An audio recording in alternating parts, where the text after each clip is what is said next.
અરે સત્ય, આપણે ખરેખર આ સંકલ્પનો આભાર માનવો જોઈએ. કેમ સંકલ્પનો આભાર માનવો જોઈએ? એને તો વળી શું ઉપકાર કર્યો આપણા ઉપર કે એનો આભાર માનવો જોઈએ? મિત્ર સત્ય, આપણે આ સંકલ્પના જોગમાં આવ્યા એ પહેલા આપણું જીવન કેવું અધોગતિની નામમાં વહી રહ્યું હતું, અને આ સંકલ્પના સંઘમાં આવ્યા પછી જ્યારે સંકલ્પનો સ્વામિનારાયણ સંપ્રદાયનો તિરંગાનો જોયો ત્યારે આપણને થયું હતું કે આ સ્વામી ક્યાં ને આપણે ક્યાં.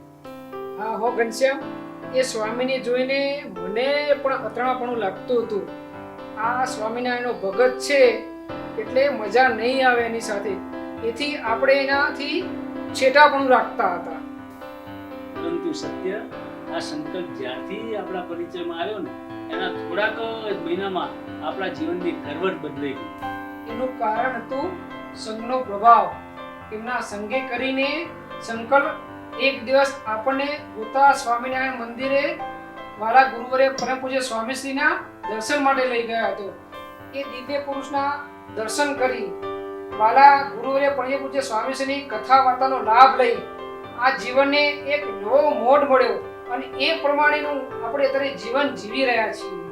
ખરેખર મારા ગુરુજીના એ પ્રથમ મેળાપ વખતે વડામાં લઈ આ લોકની મા કરતા કેવો વાર આપ્યો હતો, એની વિસ્મૃતિ તો હજુ મારા માનસ પર ઉપરથી જતી નથી.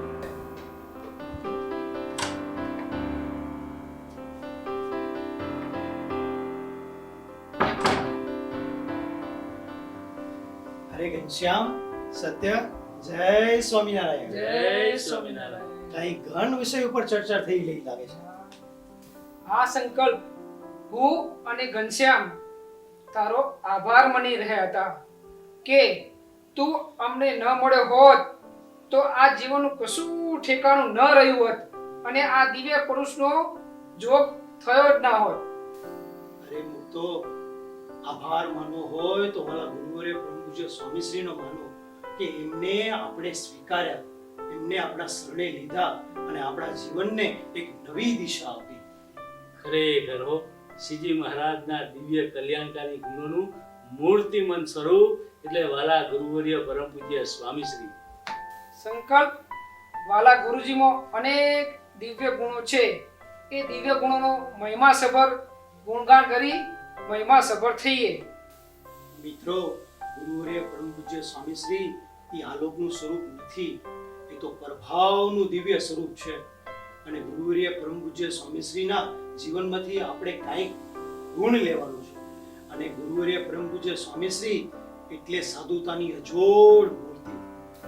ગુરુવરે પરમ પૂજ્ય સ્વામીશ્રીને અવારવામાં ગરમી નીકળી એટલે ડોક્ટરે એમને દવારૂપી રોજ એક કુંડી વરિયાળીનું પાણી પીવાનું કીધેલું.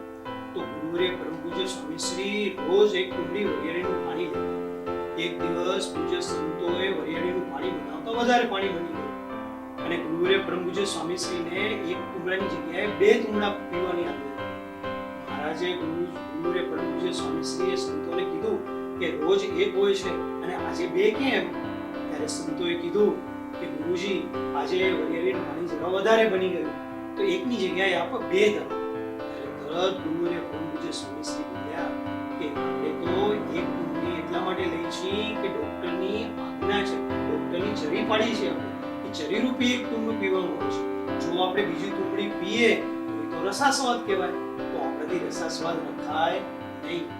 જોયું તો ગુરુવરે પરમ પૂજ્ય સ્વામીશ્રી એટલે સાધુતાની અજોડ